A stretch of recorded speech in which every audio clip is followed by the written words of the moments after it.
मित्रों, जैसा कि हम सभी जानते हैं कि जब भी हिंदू धर्म में किसी की मृत्यु हो जाती है, उसके परिजन 10 दिनों तक गरुड़ पुराण का पाठ करवाते हैं ताकि मृतक आत्मा को शांति मिल सके।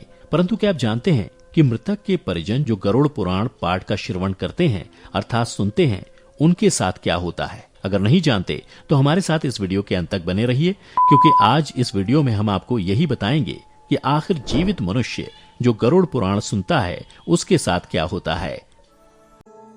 गरुड़ पुराण में भगवान विष्णु और उनके वाहन गरुड़ के बीच बातों का वर्णन किया गया है। मित्रों, अक्सर देखने को मिलता है कि जब किसी परिवार में किसी की मृत्यु हो जाती है या कोई मृत्यु शैया पर होता है तो गरुड़ का पाठ कराया जाता है, और यही सब देखकर लोगों के मन में भय घर कर जाता है कि जीवित मनुष्य गरुड़ पुराण का ना तो पाठ ही कर सकता है और ना ही इसे अपने पास रख सकता है।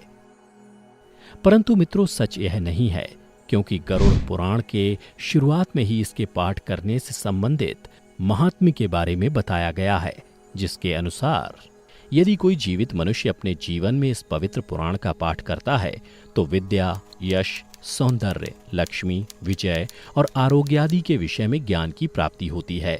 जो मनुष्य इसका नियमित पाठ करता है या सुनता है वह सब कुछ जान जाता है और अंत में उसे स्वर्ग की प्राप्ति होती है। जो मनुष्य एकाग्रचित होकर इस महापुराण का पाठ करता है, सुनता है अथवा सुनाता है, या जो इसको लिखता है अथवा लिखाता है या पुस्तक के ही रूप में इसे अपने पास रखता है, वह यदि धर्मार्थी है तो उसे धर्म की प्राप्ति होती है, और यदि वह अर्थ का अभिलाषी है तो अर्थ प्राप्त करता है। जिस मनुष्य के हाथ में यह महापुराण विद्यमान है उसके हाथ में ही नीतियों का भंडार है। जो प्राणी इस पुराण का पाठ करता है या इसको सुनता है वह भोग और मोक्ष दोनों को प्राप्त कर लेता है। इस महापुराण को पढ़ने एवं सुनने से मनुष्य के धर्म, अर्थ, काम और मोक्ष इन चारों पुरुषार्थों की सिद्धि हो जाती है। इस महापुराण का पाठ करके या इसको सुनकर पुत्र चाहने वाला पुत्र प्राप्त करता है तथा कामना की इच्छुक अपनी कामना प्राप्ति में सफलता प्राप्त कर लेता है। बंध्या स्त्री यानी जिस स्त्री को संतान सुख ना मिला हो वह पुत्र, कुंवारी कन्या सज्जन पति तथा भोग चाहने वाला भोग प्राप्त करता है। विद्यार्थी को विद्या, विजय गोषु को विजय, ब्रह्मत्यादि से युक्त पापी पाप से विशुद्धि को प्राप्त होता है। इतना ही नहीं, मंगल कामना करने वाला व्यक्ति अपना मंगल, गुणों का इच्छुक व्यक्ति गुण, काव्य करने वाला अभिलाषी मनुष्य कवित्व शक्ति और जीवन का सार तत्व चाहने वाला व्यक्ति सार तत्व प्राप्त करता है। ज्ञानार्थी संपूर्ण संसार का मर्दन करने वाला ज्ञान प्राप्त करता है। पक्षी श्रेष्ठ गरुड़ के द्वारा कहा गया यह गरुड़ पुराण धन्य है। यह तो सबका कल्याण करने वाला है। जो मनुष्य इस महापुराण के एक श्लोक का पाठ करता है उसकी अकाल मृत्यु नहीं होती। इसके मात्र आधे श्लोक का पाठ करने से निश्चित ही शत्रु का क्षय हो जाता है। इसलिए यह गरुड़ पुराण मुख्य और शास्त्र सम्मत पुराण है। विष्णु धर्म के प्रदर्शन में गरुड़ पुराण के समान कोई दूसरा पुराण नहीं है। जैसे देवों में जनार्दन श्रेष्ठ हैं, वैसे ही पुराणों में यह गरुड़ पुराण हरि के तत्व निरूपण में मुख्य कहा गया है।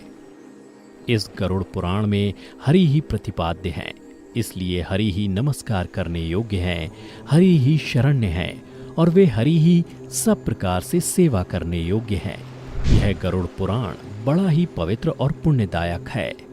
यह सभी पापों का विनाशक एवं सुनने वालों की समस्त कामनाओं का पूरक है। इसका सदैव श्रवण करना चाहिए। जो मनुष्य इस महापुराण को सुनता या इसका पाठ करता है, यह निष्पाप होकर यमराज की भयंकर यातनाओं को तोड़कर स्वर्ग को प्राप्त करता है। तो मित्रों, अब आप ही बताइए कि ये कैसे संभव है कि अगर कोई मनुष्य अपने जीवन काल में इस पवित्र पुराण का नियमित पाठ करता है तो उसके साथ कोई अशुभ चीज हो। दोस्तों, अगर मेरी माने तो ये महज एक भ्रम है और कुछ भी नहीं।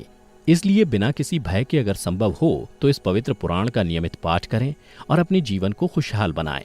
इस महापुराण का नियमित पाठ करने का सबसे बड़ा लाभ ये है कि मनुष्य जीवन और मृत्यु के बाद होने वाले रहस्यों को बड़ी ही आसानी से समझा जा सकता है, क्योंकि गरुड़ पुराण में मनुष्य द्वारा जीवित रहते हुए किए जाने वाले कर्मों के बारे में बताया गया। अर्थात बताया गया है कि कौन सा कर्म अच्छा है और कौन सा बुरा। इसके अलावा इस पुराण में मृत्यु के बाद मिलने वाली सजाओं के बारे में भी बताया गया है। यानी ये कहा जा सकता है कि इस पुराण में वर्णित बातों को यदि संपूर्ण मानव जाति खुद में आत्मसात कर ले तो एक अच्छे समाज का निर्माण किया जा सकता है। तो दर्शकों, उम्मीद करता हूँ कि आपको गरुड़ पुराण से जुड़ी ये जानकारी अच्छी लगी होगी। अगर अच्छी लगी हो तो ज़्यादा से ज़्यादा लाइक और शेयर करें।